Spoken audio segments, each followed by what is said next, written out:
అమెరికాలోకి అక్రమంగా ప్రవేశించారని ఆరోపణలకు గురైన భారతీయులను అమెరికా వెనక్కి పంపుతోంది.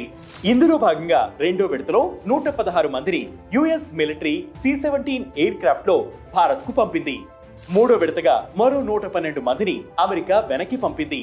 ఈ డ్రైవ్ ప్రారంభించిన ఫిబ్రవరి 5వ తేదీ నుంచి ఇప్పటి వరకు మొత్తం 332 మంది భారతీయులు ఇండియాకు తిరిగి వచ్చిన వాళ్లలో ఉన్నారు.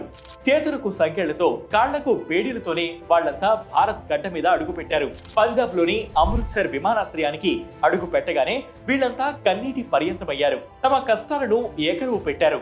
ప్రయాణం పొడవునా మేం కదలేని పరిస్థితి, కాళ్లకు సంఖ్యలు వేసి ఉంచారు అని పాత్రికేయులకు వివరించారు. ఒకరోజు ముందు వేరే క్యాంపుకు తరలిస్తామని మాకు సమాచారం అందించారు. విమానం ఎక్కిన తర్వాత కానీ భారత్ కు తీసుకువెళ్తున్నామన్న విషయం తెలియలేదు అని వాళ్ళు వివరించారు. హర్జిత్ సింగ్ అనే వ్యక్తి పంజాబ్ లోని గుర్దాస్పూర్ జిల్లా మీదుగా అమెరికాలోకి అడుగు పెట్టడానికి ప్రయత్నించారు. అమెరికా దక్షిణ సరిహద్దు మెక్సికో దగ్గర జనవరి 27న అతన్ని అధికారులు పట్టుకున్నారు. ఆ తర్వాత అతన్ని డిటెన్షన్ సెంటర్ కి తరలించారు. 18 రోజులు ఇక్కడే ఉన్నాను. ఫిబ్రవరి 13న మమ్మల్ని తరలించేటప్పుడు కాళ్లకు చైన్లు వేసి చేతులు కూడా కట్టేశారు అని అతను తన బాధను చెప్పుకున్నాడు.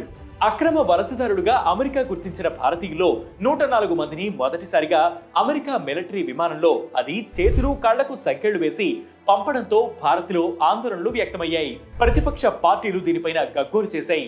కొందరు చట్టసభ సభ్యులైతే ఇంకొంచెం ముందుకెళ్లి వైట్ హౌస్ లో ట్రంప్ తో భేటీలో ప్రధాని మోదీ ఈ విషయాన్ని ప్రత్యేకంగా ప్రస్తావించి తన అసమ్మతిని తెలియజేయాలని కూడా కోరారు. ఈ సందర్భంగా వచ్చిన వివాదాన్ని చక్కదిద్దడానికి విదేశాంగ శాఖ మంత్రి జైశంకర్ ముందుకు వచ్చారు. తాను అమెరికా అధికారులతో చర్చిస్తానని చెప్పారు. అమెరికా వలసదారులను ఇంటికి తిరిగి పంపే ముందు వారి పట్ల ఏమాత్రం అనుచితంగా వ్యవహరించకుండా జాగ్రత్తగా చూసుకుంటా అని ప్రకటించారు. కానీ పరిస్థితిలో ఈసారి కూడా ఏ మార్పు లేదు. భారతీయులను వెనక్కి పంపడానికి రెండో విడత కూడా మిలిటరీ ఎయిర్ క్రాఫ్ట్ నే అమెరికా వినియోగించింది. వారిని నేరస్తులుగా భావించి కాళ్లకు చేతులకు సంకెళ్లు వేసింది తప్ప హుందాగా ఏమాత్రం వ్యవహరించలేదు. ఇప్పుడు విదేశాంగ శాఖ విన్నపాన్ని అమెరికా పట్టించుకోలేదనుకోవాలా? తాము ఎలా వ్యవహరించినా ఇండియా తమ పట్ల స్నేహ భావంతోనే వ్యవహరిస్తుందన్న అతి ధీమానా? ఈ విషయంలో ఇతర దేశాలు ఎంత తీవ్రంగా వ్యవహరించాయో చూద్దాం. వలసదారులు తీసుకువచ్చిన 2 మిలిటరీ హెలికాప్టర్లు తమ గడ్డ మీద అడుగు పెట్టడానికి వీల్లేదని కొలంబియన్ ప్రెసిడెంట్ గుస్తావ్ పెట్రో హెచ్చరించారు. దీనికి ట్రంప్ ఎప్పటి మాదిరిగానే మేం కొలంబియన్ గూడ్స్ పైన 50% టారిఫ్ విధిస్తున్నాం అని ప్రకటించారు. దీనికి మేం కూడా అమెరికా వస్తువులపైన 50% టారిఫ్లు విధిస్తామని పెట్రో హెచ్చరించారు తప్ప ఏమాత్రం తగ్గలేదు.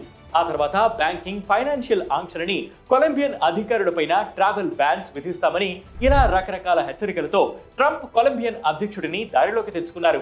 అయితే ఇక్కడ మనం చూడాల్సింది అంత చిన్న దేశం ఎలా ప్రతిఘటించింది అన్న వరకే తప్ప దాని పర్యవసనాలు కాదు. ఇక బ్రెజిల్ కూడా అమెరికా వ్యవహరించే తీరు పట్ల తీవ్రంగా స్పందించింది. ఇక మన దేశం విషయానికి వస్తే అక్రమ వలసదారులను వెనక్కి తీసుకురావడానికి భారత్ హుందాగా అంగీకరించింది. కానీ అమెరికా అమానుష వైఖరిపైన అంత తీవ్ర స్థాయిలో స్పందించలేదనే అభిప్రాయం చాలా వర్గాల్లో వినిపిస్తోంది. అమెరికా రెండో విడత భారత్ వలసదారులను పంపుతున్న నేపథ్యంలో కాంగ్రెస్ నేత చిదంబరం ఎక్స్ లో ఒక పోస్ట్ పెట్టారు. ఇది ఇండియన్ డిప్లొమసీకి పరీక్ష. విదేశాంగ శాఖ మంత్రి జైశంకర్ అమెరికా అధికారులతో మాట్లాడుతున్నారు. ఇప్పుడు అందరి కళ్ళు అమృత్సర్ లో అడుగు పెడుతున్న విమానంపైనే ఉన్నాయి. చూడాలి ఏం జరుగుతుందో అన్న వ్యాఖ్యలు చేశారు. చిదంబరం చెప్పినట్లు ఇది ఇండియన్ డిప్లొమసీకి నిజంగా పరీక్షా సమయమే. మన విదేశాంగ శాఖ తీవ్రంగా ప్రతిఘటించాల్సిన సందర్భమే. మరి ఇండియా ఎలా స్పందిస్తుందో వేచి చూడాలి.